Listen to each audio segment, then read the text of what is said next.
ગોંડલના રાજકુમાર જાટના મોતને લઈને મોટા સમાચાર સામે આવ્યા છે. Story report by Sandeep Chavda, Rajkot.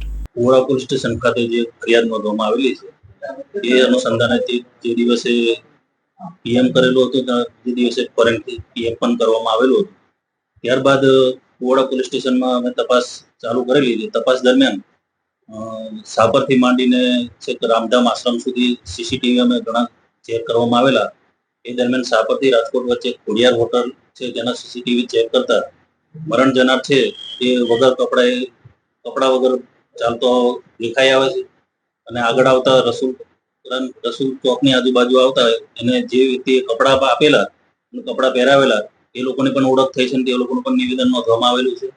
ત્યારબાદ જે 108 હતી, જે 108ના કર્મચારી મરણ જનારને જીવતી હાલતમાં પોતાની 108માં લઈને રાજકોટ સિવિલ હોસ્પિટલ પહોંચાડેલા એને પણ ઓળખ કરી અને એમનું પણ નિવેદન લેવામાં આવેલું છે અને એમને જગ્યા પણ વેરીફાઈ કરેલી છે. ત્યારબાદ મરણ જનાર જે છે રામધામ આશ્રમમાંથી બહાર નીકળેલો, ત્યારે રામધામ આશ્રમમાંથી ચપ્પલ પહેરીને નીકળેલો અને ત્યારબાદ જે બનાવ બનેલો ત્યાં જગ્યાએથી ચપ્પલ પણ રિકવર કરવામાં આવેલા છે. અને હાલ જે ફોરેન્સિક પીએમ કરવામાં આવેલું છે, ફોરેન્સિક પીએમની નોટ પ્રાથમિક કારણ આવેલું છે, જેમાં એની શરીર ઉપર નાની મોટી 42 જેવી ઈજાઓ ફોરેન્સિક પીએમમાં મળેલ છે અને એનું મોત ઈજાઓના કારણે મોત થયેલાનું હાલ ફોરેન્સિક પીએમમાં આવેલ છે.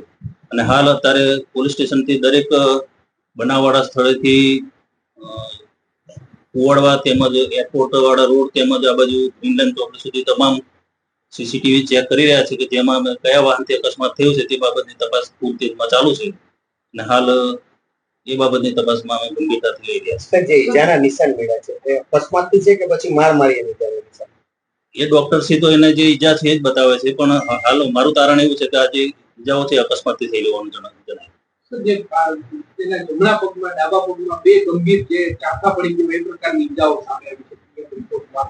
એ ઈજા શેની થઈ? અકસ્માતના કારણે ઈજાઓ? હવે એ અકસ્માતના કારણે પણ હોઈ શકે. ડોક્ટરશ્રીને તો એમને જે હોય કે ઈજા છે એ ના જણાવી શકે કે કોઈ માર મારેલી છે કે અકસ્માતથી.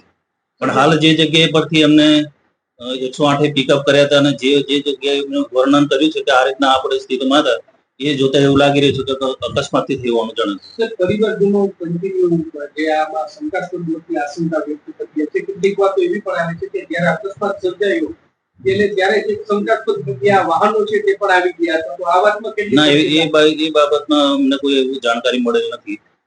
બની શકે કોઈ અકસ્માત થયો જોવા માટે કોઈ ઉભા હોય ને પછી નીકળી ગયા, એ બધું બની શકે. પણ એવી તપાસમાં હમણાં હાલ કોઈ અમારી પાસે માહિતી નથી. સિવિલ હોસ્પિટલે જ્યારે લાવ્યા ત્યારે તો ત્યાં વાહનો પાછળ આવ્યા હતા. ત્યાંના સીસીટીવી પર કબજો કરવામાં આવ્યો? ના, એ હાલ અત્યારે અમે જે રોડના ને એના એ બધા છે, જો અમારી પાસે એ વાત આગળ આવશે તો અમે એ બાબતના પણ સીસીટીવી ચેક કરવામાં આવશે. 4 તારીખે બોડી મળી, 9 તારીખે પરિવારને જાણ થઈ. આ વચ્ચેનો જે 5-6 દિવસનો ગાળો છે એ સમય આટલો શું કામ નીકળી ગયો?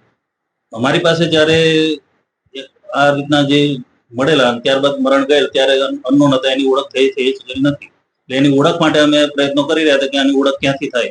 એટલે ઓળખ દરમિયાન જાણવા મળેલું કે ગોંડલમાંથી એક યુવક ગુમ છે, જેથી એ બાબતની ખાતરી તપાસ કરવા માટે ગોંડલ પોલીસનો સંપર્ક કરેલો અને ગોંડલ પોલીસ એમના સગાવાળાને લઈને આવેલા. ત્યારબાદ એની ઓળખ થઈ નહીં. તે દિવસે જે દિવસે બનાવ બન્યો તે દિવસે ઈજાના નિશાન મળ્યા સૌથી વધારે ક્યાં એવા શરીર ઉપર હોય છે કે જ્યાં લાઈફોને ત્યાં મોત થયું? એ ઈજાના નિશાનો છે પેટના એના ભાગે અને પાછળના ભાગે. ત્યાં સૌથી વધારે ઈજા? હા.